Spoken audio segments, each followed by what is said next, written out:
Hello दोस्तों। आज हम एनसीईआरटी क्लास 12th मैथमेटिक्स के चैप्टर नंबर 3 मैट्रिसेस में ऑपरेशन ऑफ मैट्रिसेस पढ़ेंगे। इसमें हमने addition of matrices, subtraction of matrices और multiplication of matrix by a scalar पिछली वीडियो में पढ़ लिया है। उस वीडियो का लिंक इस वीडियो के डिस्क्रिप्शन में है, आप चाहें तो वहाँ से देख सकते हैं। इस वीडियो में हम मल्टीप्लिकेशन ऑफ मैट्रिसेस पढ़ेंगे। अब हम पढ़ेंगे multiplication of matrices. Multiplication of matrices में हम सीखेंगे कि हम दो मैट्रिक्स को कैसे मल्टीप्लाई कर सकते हैं और जानेंगे कि दो मैट्रिक्स कब मल्टीप्लाई होती हैं और कब नहीं होती हैं। तो पहले देखते हैं कि दो मैट्रिक्स कब मल्टीप्लाई होती हैं और कब नहीं होती हैं। मान लेते हैं दो मैट्रिक्स ले लेते हैं। लेट ए इक्वल्स टू ए आई जे, इसका ऑर्डर ले लेते हैं एम क्रॉस एन। और एक और मैट्रिक्स ले लेते हैं बी के L N cross P order की। अब बात आती है कि दो मैट्रिक्स ए और बी कब मल्टीप्लाई होंगी। देखिए, जब अगर हमें ए बी निकालना है तो नंबर ऑफ कॉलम्स जो ए मैट्रिक्स में होंगे वो बराबर होने चाहिए number of rows B matrix की नंबर ऑफ रोज़ की, तब हम ए क्रॉस ए बी निकाल सकते हैं। मतलब for multiplication of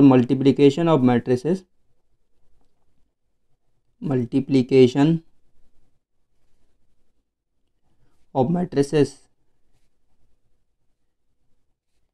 A and B, the number of columns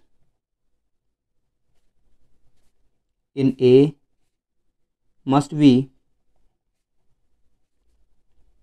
equal to number of rows in V। जब तक मैट्रिक्स ए के नंबर ऑफ कॉलम और मैट्रिक्स बी की नंबर ऑफ रोज़ बराबर नहीं होंगी तब तक हम ए बी नहीं को मल्टीप्लाई नहीं कर सकते। इसी तरीके से अगर हमें बी ए निकालना है, अगर ए बी की जगह हमें बी ए निकालना है तो बी के नंबर ऑफ कॉलम्स और ए के नंबर ऑफ रोज़ इक्वल होने चाहिए, तभी हम उन्हें मल्टीप्लाई कर सकते हैं।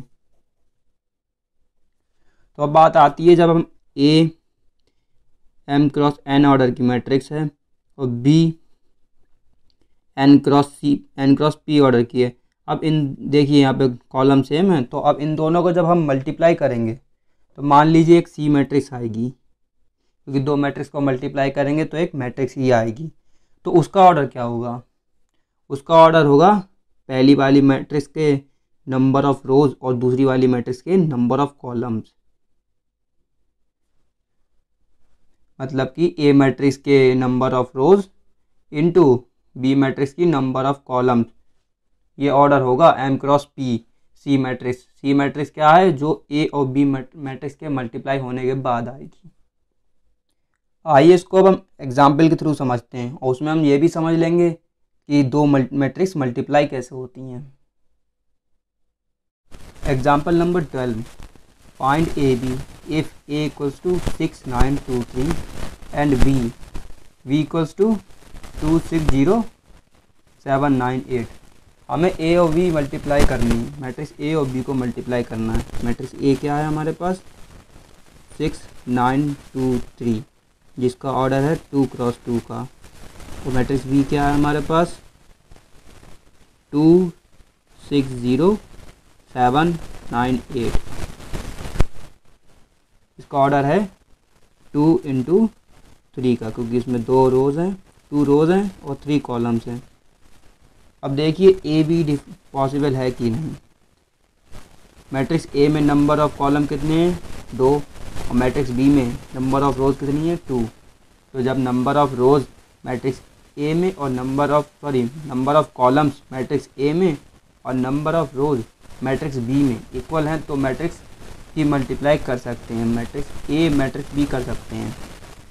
पर देखिए यहाँ पे हम बी इंटू ए नहीं कर सकते, क्योंकि मैट्रिक्स बी में नंबर ऑफ कॉलम 3 हैं और मैट्रिक्स ए में नंबर ऑफ रोज 2 हैं। तो जब हम बी ए निकालेंगे तो नंबर ऑफ कॉलम और नंबर ऑफ रोज इक्वल नहीं होंगे, तो हम वो नहीं निकाल पाएंगे। पर ये यहाँ पे ए भी डिफाइन है, मतलब ए में 2 कॉलम्स हैं और बी में 2 रोज हैं, इसलिए हम ए भी निकाल सकते हैं। आइए अब देखिए हम इन्हें मल्टीप्लाई कैसे करेंगे। 6 9 2 3 2 6 0 7 9 8। सबसे पहले तो जब इनको मल्टीप्लाई करेंगे तो हमारे पास ऑर्डर क्या आएगा मैट्रिक्स का, 2/3, 2 इंटू 3 का। फर्स्ट मैट्रिक्स की नंबर ऑफ रोज और सेकंड मैट्रिक्स की नंबर ऑफ कॉलम्स, 2 इंटू 3 का ऑर्डर आएगा। अब देखिए इन्हें मल्टीप्लाई कैसे करते हैं।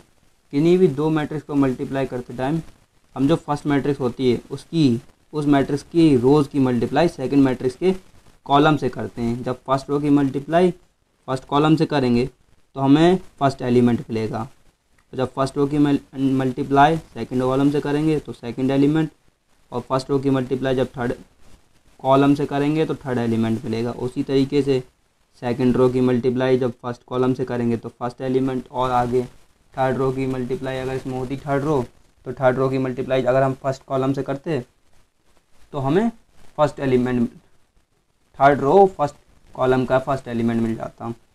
तो आइए मल्टीप्लाई करते हैं कॉरस्पॉन्डिंग एलिमेंट्स की। 6 इंटू 2 प्लस 9 इंटू 7।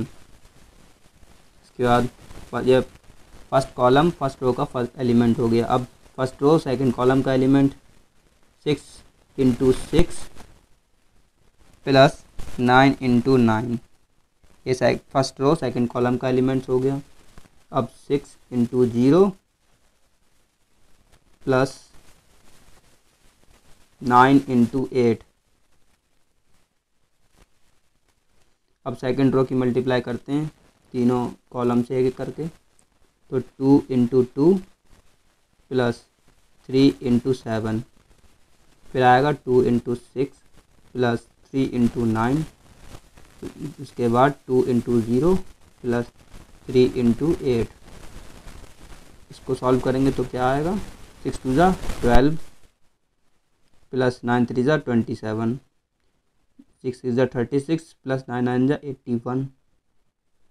6 की 0 से मल्टीप्लाई करेंगे तो 0 और 9 8 ज़ा 72, 2 2 ज़ा 4 प्लस 7 3 ज़ा 21, 6 2 ज़ा 12 प्लस 9 3 ज़ा 27, 2 इंटू 0 0 प्लस 8 3 ज़ा 24।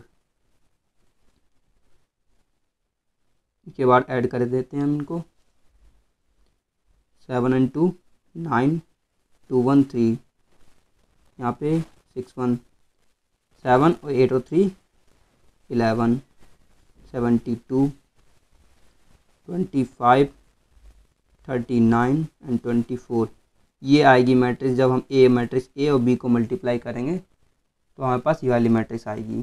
देखिए इसका ऑर्डर क्या है, इसमें 2 रो हैं और 3 कॉलम हैं। यही हमने वहाँ पे आपको बताया था कि फर्स्ट मैट्रिक्स में जितनी रोज़ होती हैं उतनी रो आती हैं मल्टीप्लाई करने के बाद, दोनों मैट्रिक्स को मल्टीप्लाई करने के बाद, और सेकंड मैट्रिक्स में जितने कॉलम होते हैं उतने उस मैट्रिक्स में कॉलम होते हैं। आइए एक और एग्जांपल को करते हैं, उससे और अच्छे से समझ में आ जाएगा। एग्जांपल नंबर 13 देखते हैं। If a equals to 1 minus 2 3 minus 4 2 5 and b equals to 2 3 4 5 2 1 then find A B B A, show that A B is not equals to B A. हमें यहाँ पे ए बी निकालना है और बी ए निकालना है, फिर उसके बाद शो करना है कि matrix A B is not equals to B A होना चाहिए। निकालते हैं हम ए बी। सबसे पहले देखिए ए मैट्रिक्स का ऑर्डर क्या है, 2 इंटू 3, और बी मैट्रिक्स का 3 इंटू 2। तो हम ए बी निकाल सकते हैं क्योंकि ए की नंबर ऑफ कॉलम कितने हैं 3 और बी में नंबर ऑफ रोज कितने हैं 3, जिसका मतलब है ए बी पॉसिबल है। तो मल्टीप्लाई कर देते हैं मैट्रिक्स ए और मैट्रिक्स बी को। 1 माइनस 2 3 माइनस 4 2 5 2 3 4 5 2 1। मल्टीप्लाई कर देते हैं दोनों को। फर्स्ट रो की मल्टीप्लाई फर्स्ट कॉलम से, तो 1 into 2 plus minus 2 into 4 plus 3 into 2। अब फर्स्ट रो की मल्टीप्लाई सेकंड कॉलम से, तो 1 into 3 plus minus 2 into 5 plus 3 into 1।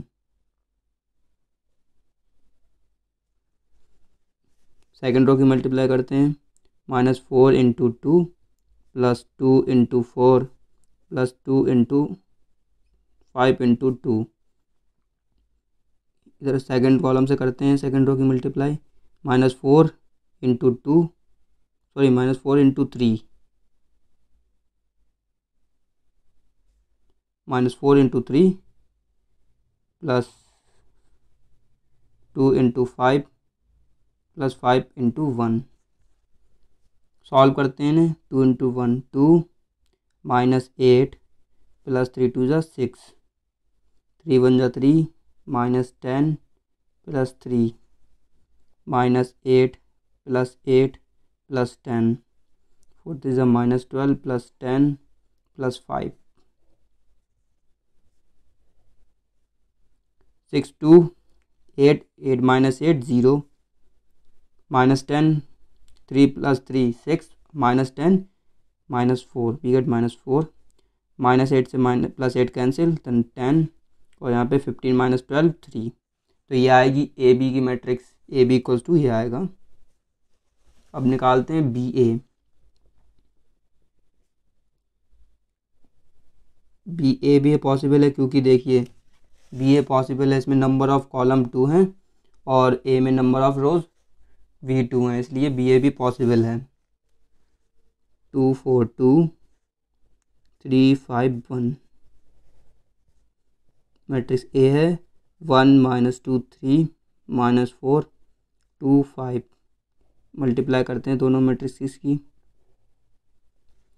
2 1 जा 2 इंटू 1 फर्स्ट रो की मल्टीप्लाई फर्स्ट कॉलम से, 2 into 1 plus 3 into minus 4 first row की मल्टीप्लाई सेकंड कॉलम से, 2 into minus 2 plus 3 into 2, उसके बाद 2 इंटू 3 प्लस 3 इंटू 5। अब सेकंड रो की multiply 4 into 1 plus 5 into minus 4, 4 into minus 2 plus 5 into 2, 4 into 3 plus 5 into 5। यहाँ पे 2 into 1 plus 1 into minus 4, 2 into minus 2 plus 1 into 2, 2 into 3 plus 1 into 5।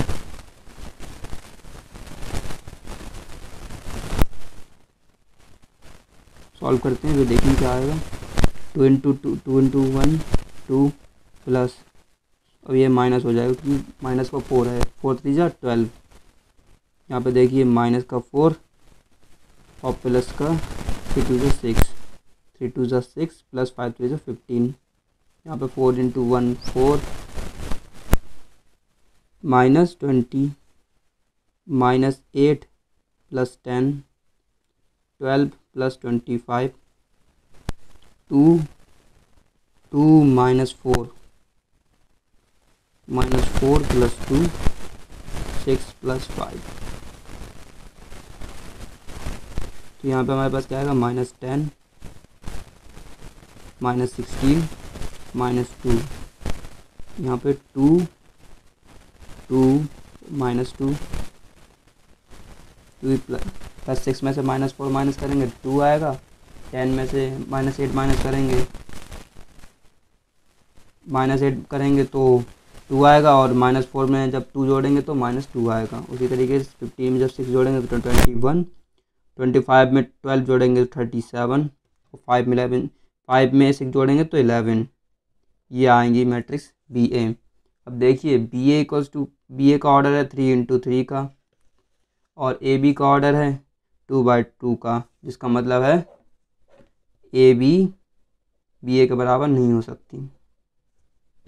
ये हम direct भी कर सकते थे, पर इस क्वेश्चन में हमसे ए बी और बी ए फाइंड करने के लिए कहा गया। अगर केवल ये दिया गया हो तो show that A B is not equal to B A, तो हम डायरेक्ट प्रॉपर्टी से कर देते हैं कि जब हम ए बी को मल्टीप्लाई करेंगे तो 2/2 ऑर्डर का की मैट्रिक्स आएगी, और बी ए को मल्टीप्लाई करेंगे तो 3/3 ऑर्डर की मैट्रिक्स आएगी। और जब दो मैट्रिक्स का ऑर्डर सेम हो अलग डिफरेंट होता है तो वो दोनों कभी इक्वल नहीं हो सकती। अब हम पढ़ेंगे properties of multiplication of matrices. पहली प्रॉपर्टी है कम्यूटेटिव लॉ। कम्यूटेटिव लॉ, दो मैट्रिसेस का मल्टीप्लिकेशन कम्यूटेटिव हो भी सकता है और नहीं भी। क्यों नहीं सकता अभी बताते हैं। मैट्रिक्स मल्टीप्लिकेशन में और may not be commutative.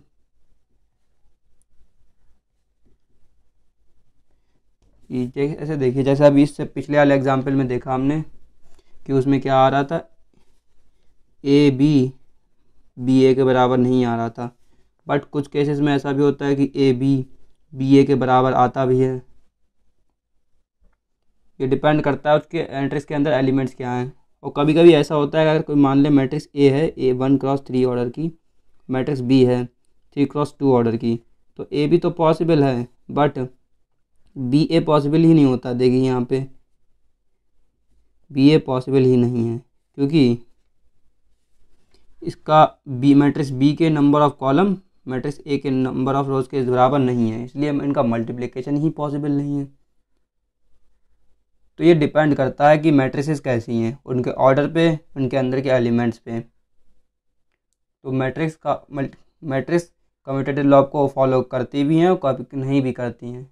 It depend on the order of matrices, क्योंकि ऑर्डर अगर डिफरेंट है, जैसे यहाँ देखिए, तो हो सकता है कि ए भी पॉसिबल हो, बी ए पॉसिबल ही ना हो।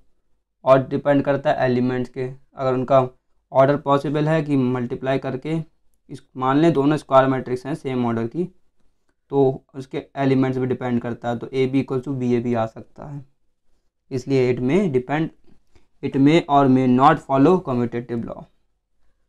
सेकेंड लॉ है एसोसिएटिव लॉ।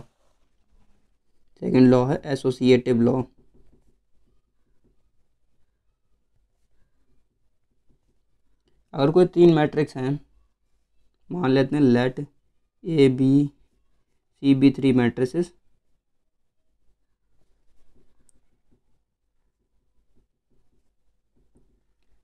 देन तो मैट्रिक्स ए बी का मल्टीप्लाई, फिर इसमें पोस्ट मल्टीप्लाई करें हम सी से, और ए की मल्टीप्लाई बी सी से कर दें। देखिए मल्टीप्लाई अगर ऑर्डिनरी नंबर्स का होता है तो उसमें ऑर्डर मैटर नहीं करता है। मतलब अगर हम बी सी की मल्टीप्लाई करें और फिर चाहे ए की मल्टीप्लाई इधर से करें या इधर से, अगर ए नंबर है तो कोई फ़र्क नहीं पड़ेगा। देखिए अगर 2 × 3 × 4 करें तो 3 2 जा 6, 6 4 जा 24 आएगा। अगर इस 4 को हम इधर भी ले लें तब भी सेम आएगा। बट ये मैट्रिक्स के केसेस में पॉसिबल नहीं होता है। देखिए अभी हमने आपको बताया कि ए बी ए के बराबर हो भी सकता है और नहीं भी हो सकता है, क्योंकि कम्यूटेटिव लॉ को नहीं फॉलो करता है। बट अगर वो सेम ऑर्डर में है, जैसे ए बी सी है इधर और इधर भी ए बी सी है, यहाँ ए बी की मल्टीप्लाई सी से हो रही है, यहाँ पोस्ट मल्टीप्लिकेशन हो रहा है, और यहाँ बी सी की मल्टीप्लाई ए से हो रही है, प्री मल्टीप्लिकेशन हो रहा है, तो ऑर्डर क्या है, सेम है, ए बी फिर सी। यहाँ पे भी ए फिर बी सी, मतलब ऑर्डर सेम है। तो ये एसोसिएटिव लॉ को फॉलो करती हैं। इसलिए एग्जिस्टेंस ऑफ मल्टीप्लिकेटिव आइडेंटिटी, मतलब फॉर एवरी स्क्वायर मैट्रिक्स है, कोई अगर स्क्वायर मैट्रिक्स है ए, तो उसके लिए एक आइडेंटिटी मैट्रिक्स होगी सेम ऑर्डर की, जिसमें अगर हम ए इंटू आई करें और आई इंटू ए करें और ए इंटू आई करें तो हमें मैट्रिक्स ए ही मिले, तो ये आई मैट्रिक्स आइडेंटिटी मैट्रिक्स कहलाएगी। और existence of multiplicative inverse for every square matrix A, किसी भी स्क्वायर मैट्रिक्स ए के लिए there exist a matrix A inverse, मतलब कोई स्क्वायर मैट्रिक्स है ए, उसके लिए उसकी इनवर्स मैट्रिक्स होती है जो कि उसकी सेम ऑर्डर की होती है, जिसमें ए और ए इनवर्स की मल्टीप्लाई आई देता है और ए इनवर्स इंटू ए की मल्टीप्लाई भी आई होता है। मतलब एक मैट्रिक्स और उसके इन्वर्स की मल्टीप्लाई करें तो हमें आइडेंटिटी मैट्रिक्स मिलती है। बस इसकी एक कंडीशन होती है कि matrix a non singular matrix होनी चाहिए।